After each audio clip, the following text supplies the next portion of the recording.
அன்பானவர்களுக்கு வணக்கம். நம்ம ஒன்றா இருக்க கற்றுக்கணும் சீரியலில் நம்ம கந்தசாமி இந்திராவை பார்த்து ஒன்றை மாதிரி ஒரு பொண்ணை என் வாழ்க்கையில் இனிமேல் பார்க்கவே கூடாதுன்னு கடவுள்கிட்ட வேண்டிக்கிறேன் அப்படின்னு திட்டுறாரு.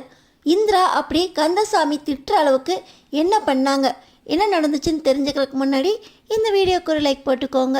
ஸோ பார்த்தீங்கன்னா, பிடிக்காத பிள்ளை கைப்பட்டா குத்தம் கால்பட்டா குத்தம் அப்படிங்கிற மாதிரி முருகன் நல்லபடியாக ஃபஸ்ட்டு கேட்ரிங் ஆர்டரை முடிச்சுட்டு லக்ஷ்மி மெஸ்ஸுக்கு சந்தோஷமாக திரும்ப அவர் முகத்தில் சந்தோஷமே தெரியாத மாதிரி நீ எல்லாம் எங்கடா வாழ்க்கையில் உருப்பிட போகிற அப்படின்னு ரொம்பவே திட்டிடுறாரு. முருகனும் ஃபஸ்ட் ஆர்டர் தானே, சரி பார்த்துக்கலாம் அப்படின்னு இருக்க, இப்போ முருகனுக்கு வரப்போகிற இந்திராவும் கந்தசாமியை இந்த மாதிரி பிடிக்காத மருமகளாக தான் மீட் பண்ணுறாங்க.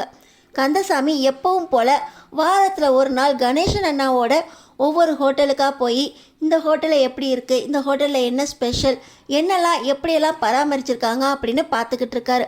அந்த நேரத்தில் தான் வண்டியில் பார்ட் டைம் ஜாப் பார்க்குற இந்திரா வேகமாக வர கந்தசாமியோட வண்டியில் மோதிடுறாங்க.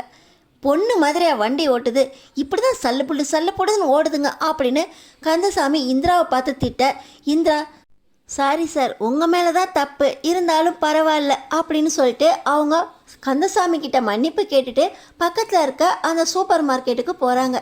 இந்த பொண்ணு சூப்பர் மார்க்கெட்டுக்கு தான் போதா, இதுங்கெல்லாம் படிக்கிற வேலையை தவிர எல்லா வேலையும் பார்க்குதுங்க அப்படின்னு சொல்லிட்டு கந்தசாமி அவரோட வேலையை பார்க்குறதுக்காக அவரும் மளிகை சாமான் வாங்குறதுக்காக உள்ளே போகிறாரு. இந்த நேரத்தில் வண்டியில் இடித்த இந்த பொண்ணு இங்கே என்ன கத்திக்கிட்டு இருக்கு அப்படின்னு ஒவ்வொரு பக்கமாக சுற்றி பார்க்க அந்த இந்திரா வாங்குறது என்ன அப்படின்னு ஒத்து கவனிக்கிறாரு.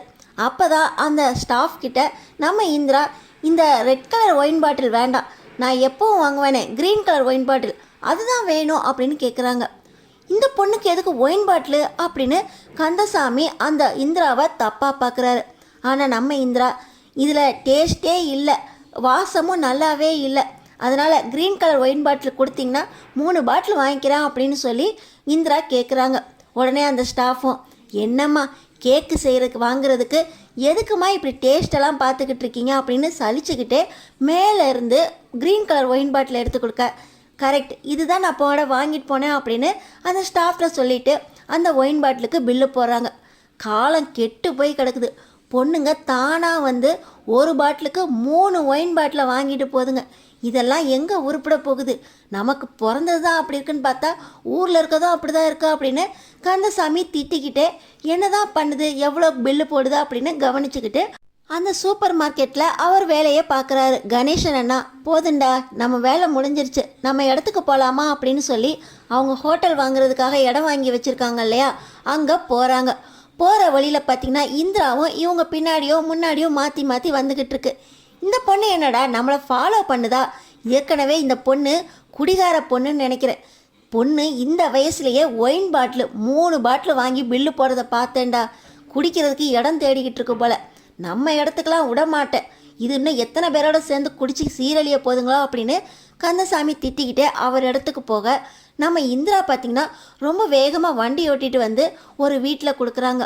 அம்மா தெய்வம் மாதிரி கரெக்டான நேரத்தில் வந்துட்டம்மா, என் பொண்ணை பாம்பு கடிச்சிருச்சுமா, இந்த ஏரியாவில் சுற்று வட்டாரத்தில் ஒரே செடி கொடியாக இருக்கிறதுனால எத்தனை பாம்புனாலும் எங்களால் சமாளிக்கவே முடியல, என் பொண்ணை பாம்பு கடித்ததுனால வைத்தியர் அவரோட மருந்துக்கு ஒயின் வேணும்னு சொல்லிட்டாரு, சுற்றி எங்கேயுமே ஒயின் பாட்டில் கிடைக்கலம்மா, அதனால தான் நாங்கள் ஆர்டர் போட்டோம், சரியான நேரத்தில் கொண்டு வந்துட்டோம்மா, மருந்துக்கு வைத்தியர் கேட்டிருக்காரு கொடுத்துட்றேம்மா அப்படின்னு நம்ம இந்திரா வாங்கிட்டு வந்த அந்த ஒயின் பாட்டில் அந்த அம்மா வாங்கிட்டு போகிறாங்க. இதை கந்தசாமி கவனிச்சிட்றாரு. ஓ இந்த பொண்ணு மருந்துக்காக தான் ஒயின் பாட்டில் பார்த்து வாங்குச்சா, நம்ம தப்பாக நினச்சிட்டோம், இந்த பொண்ணு அதோட கேங்கோட சேர்ந்து குடிக்கிறதுக்காக வாங்கிடுச்சுன்னு நினச்சிட்டோம். ஆனால் இந்த பொண்ணுக்கு எதுக்கு இந்த வேலை, எங்கேருந்தோ ஒயின் பாட்டில் வாங்கிட்டு வந்து இந்த மாதிரி அடர்ந்த காட்டுக்குள்ளே கொண்டு வந்து கொடுக்குது அப்படின்னு யோசிக்கிறாங்க. என்னடா அங்கே பார்த்துக்கிட்டு இருக்க, இந்த ஸ்விக்கி சொமேட்டோ நீ கேள்விப்பட்டதில்லை, இவங்களாம் நம்ம ஆர்டர் கொடுத்தோம்னா அதை 10 நிமிஷத்தில் கொண்டு வந்து கொடுத்துட்டு அதுக்கான டெலிவரி காசை வாங்கிட்டு போவாங்க, இவங்களுக்கு இந்த மாதிரி தான் வேலை அப்படின்னு கணேசன் அண்ணா சொல்ல, இது கூட ஒரு வேலையா, நம்ம ஆர்டர் பண்ணி அதை வாங்கிட்டு வந்து கொடுத்தா காசு கொடுக்கணுமா அப்படின்னு கந்தசாமி கேட்குறாரு. ஆமாண்டா நீயும் ஹோட்டல் வச்சுருக்கீல, உங்கள் ஹோட்டல்லையும் வந்து இந்த மாதிரி ஸ்விக்கிக்காரங்க ஜொமேட்டோக்காரங்கெல்லாம் சாப்பாடு வாங்கிட்டு போயிட்டு அதை கூட கொஞ்சம் காசு வச்சு மற்ற டெலிவரி பண்ணிடுவாங்க, அதுக்கு அவங்களுக்கு டிப்ஸும் கிடைக்கும், டெலிவரி பண்ணதுக்கு கம்பெனிலேருந்து காசும் கிடைக்கும் அப்படின்னு கணேசனா சொல்கிறாங்க. இந்த பொண்ணு இந்த வயசுலேயே இந்த மாதிரிலாம் வேலை செய்கிறதுக்கு என்ன காரணம்? படிக்கிற வேலையை பார்க்க வேண்டியது தானே. என் பிள்ளை இன்ஜினியரிங் படிக்கிறான், மாதத்துக்கு 50,000 60,000 சம்பாதிக்க போகிறான் அப்படின்னு கந்தசாமி கணேசன் அண்ணா கிட்ட சொல்ல, ஆமாம் ஆமாம் அந்த சண்முகம் சம்பாரித்து உனக்கு தான் கொடுக்க போகிறான் பாரு அப்படின்னு கந்தசாமியை கணேசன் அண்ணா கிண்டல் பண்ணுறாங்க. என் பிள்ளை எனக்கு கொடுக்காம வேற யாருக்கடா கொடுப்பாங்க அப்படின்னு சொல்லி கந்தசாமி பெருமை பேசிக்கிட்டு இருக்கும்போதே இப்போ இந்திரா ஃபோன் பேசுகிறாங்க. ஃபோனில் இன்றைக்கி தான் மேம் உங்களுக்கு எக்ஸாம் ஃபீஸ் கட்டுறதுக்கு கடைசி நாள், உங்களுக்கு ஞாபகம் இருக்கா இல்லையா, ஏன் இன்னும் கட்டல, அப்புறம் உங்கள் பேர் லிஸ்ட்டில் வராது அப்படின்னு காலேஜ்லேருந்து கால் வருது.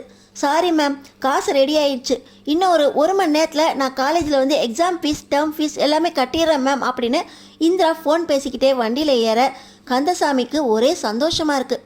இந்த பொண்ணு படிக்குது போல், படிச்சுக்கிட்டே பார்ட் டைமாக வேலையும் பார்க்குது, அதோட எக்ஸாம் ஃபீஸை அதுவே கட்டிக்குது.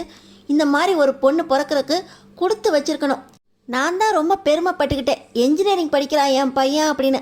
அவன் 5க்கும் 10க்கும் டேர்ம் ஃபீஸ் கட்டணும், எக்ஸாம் ஃபீஸ் கட்டணும், டியூஷன் ஃபீஸ் கட்டணும் அப்படின்னு ஏன்ட்ட தான் 3000 5000 வாங்கிட்டு போகிறான்.